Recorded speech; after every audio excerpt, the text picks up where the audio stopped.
Assalamualaikum warahmatullahi wabarakatuh. Sobat RH sekalian, jumpa lagi kita di channel yang keren ini. Keren cadas. Ya Sobat RH sekalian, coba kita lihat, ini ada berita menarik ya. Masih sakit hati di Pilpres 2024, Demokrat coret Anies Baswedan sebagai kandidat Cagup DKI Jakarta. Why ya? Akurat.co. Partai Demokrat menyatakan sikap tegas untuk tidak mencalonkan nama Anies Baswedan dalam kontestasi Pilkada Jakarta 2024. Hal itu disampaikan juru bicara Partai Demokrat, Herzaki Mahendra Putra melalui X Space di media sosial X yang diselenggarakan DPC Demokrat Jakarta Pusat, dikutip dari akunnya Demokrat_Jakpus dalam acara Rabu Biru. Luar biasa. Acara Rabu Biru yang dipandu Ketua DPC Demokrat Jakarta Pusat Taufikur Rahman itu merupakan agenda internal partai berlaga bintang Mercy dalam rangka membicarakan kandidat yang layak diusung menjadi Cagup DKI Jakarta. Kami masih menimbang, ada yang jago-jago, masih kami elus saja. Kami cermati betul apakah dari luar atau dari internal. Yang pasti kami tidak akan memilih gubernur kesayangan Bang Taufik dulu. Kami enggak akan dukung, kata Herzaki dikutip ya. Jumat, dia berpandangan jika Demokrat masih membuka jalur dukungan kepada siapa saja, terkecuali Anies Baswedan. Namun kami masih belum masuk ke tokoh, belum dituntaskan. Jakarta sangat strategis, jadi harus hati-hati. Tetapi dari saya jelas bukan gubernur kesayangan Bang Taufik dulu, ujarnya. Kok kesayangan ya? Sementara itu Taufikur Rahman menyebutkan pimpinan partai di Jakarta pasti saling berkomunikasi, tetapi tidak menjamin koalisi yang terjadi di tingkat nasional akan berlaku di tingkat provinsi, kabupaten, dan kota. Bisa saja berubah. Demokrat tentu menyiapkan kader, tetapi kami tahu perolehan kursi Demokrat di DPRD tidak banyak. Jadi kami enggak ngotot mengajukan Cagup, tetapi kalau Cawagup realistis. Semua yang jelas masih berjalan, kata Taufik. Lantas muncul pertanyaan, apa alasan Partai Demokrat tidak bakal mengusung Anies di Pilkada Jakarta? Herzaki menyebutkan pertanyaan tersebut sudah tidak layak ditanyakan pada Demokrat. Ya sudah jelas bagi kami, tidak ingin tambah di sini lebih lanjut. Cukup sudah, kami melangkah maju ke depan seperti pesan Mas AHY. Kami akan mencari pemimpin yang dekat dengan rakyat, punya integritas, bisa dipercaya antara ucapan dan tindakannya, kata Herzaki ya. Selalu sesuai antara tindakan dan ucapan, ini menjadi penting dan berjuang untuk masyarakat, bukan menghalalkan segala cara untuk pribadi dan kelompoknya. Ya, kami fokus di situ saja, kriteria kedepannya yang tentu dibutuhkan oleh rakyat, jelasnya. Rupanya masa dendam ya.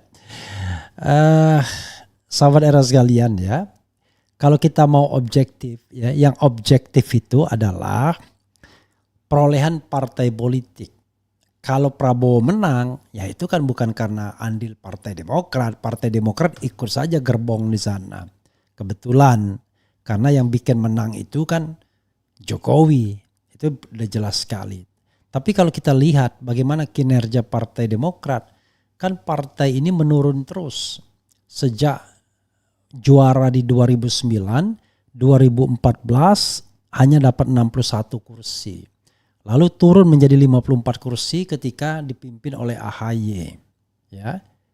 Nah, lalu kemudian 2024 turun lagi dari 54 ke 44. Turun 10 kursi.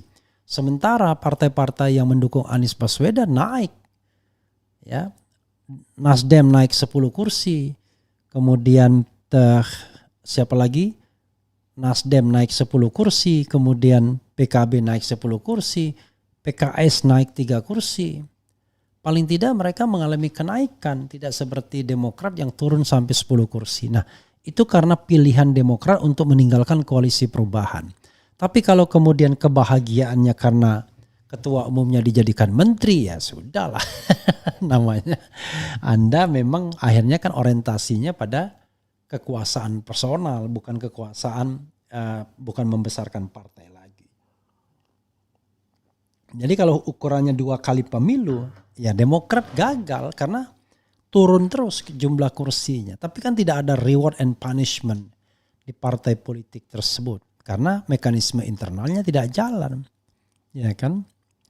Jadi kalau kita lihat ya secara objektif, kecuali kalau melihatnya subjektif ya senang dengan kondisi di mana elit-elitnya barangkali akan mendapatkan bagian dari kue kekuasaan yang diperoleh AHY. Wah, itu sangat patut disayangkan kalau orientasinya cuma begitu, walaupun kita tahu bahwa sebagian besar Partai Demokrat, orang-orang seniornya, orang yang sudah merasakan nikmatnya kekuasaan selama 10 tahun SBY memerintah.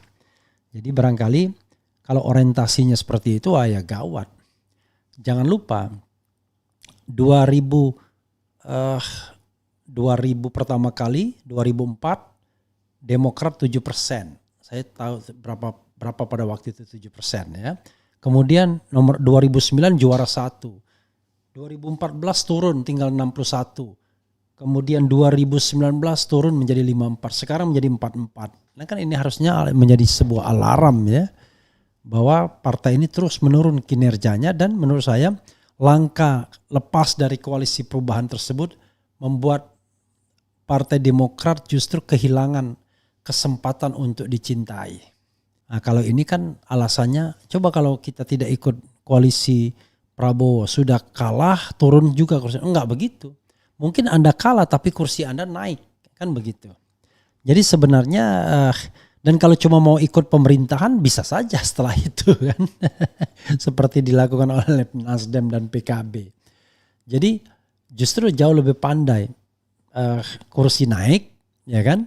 Ini karena partai-partai yang mendukung Anies tidak ada yang turun kursinya. Itu fakta. Jadi kalau nanti tiba-tiba cuma Demokrat yang turun itu agak aneh. Tapi ketika Demokrat melipir ke Prabowo, maka konstituen yang sudah terbentuk selama 10 tahun tersebut, apalagi kemudian dijadikan menteri, berubah jadinya ya. Jadi mereka berubah jadinya. Kok Demokrat tiba-tiba sangat pragmatis. Jadi justru pragmatisme itu di Demokrat sendiri. Apakah ada kesalahan Anies pada waktu itu? Ya dan tidak. Karena dia bukan faktor determinan. Faktor determinannya itu adalah Nasdem. Nasdem tidak ingin AHY menjadi wakil presiden. Sementara AHY kartu matinya adalah sebagai wakil presiden. Jadi nggak akan temu. Dan ujung-ujungnya permasalahan di presidential threshold. Kan begitu. Karena presidential threshold akibatnya adalah tidak punya bargaining position Anies Baswedan. Ya, you take it or leave it ya.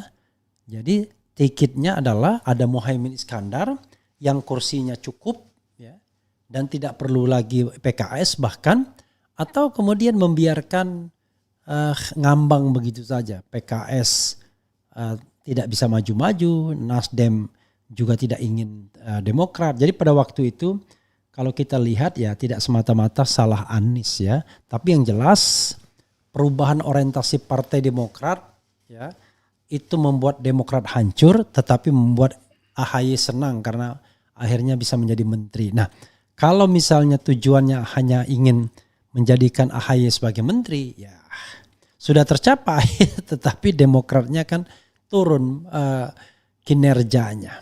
Saya tidak tahu apa tujuan dari Demokrat didirikan ya. Ya kan, apakah hanya sekedar menjadikan keluarga SBY sebagai pejabat publik? Saya kira enggak ya. Wassalamualaikum warahmatullahi wabarakatuh. Keren cadas.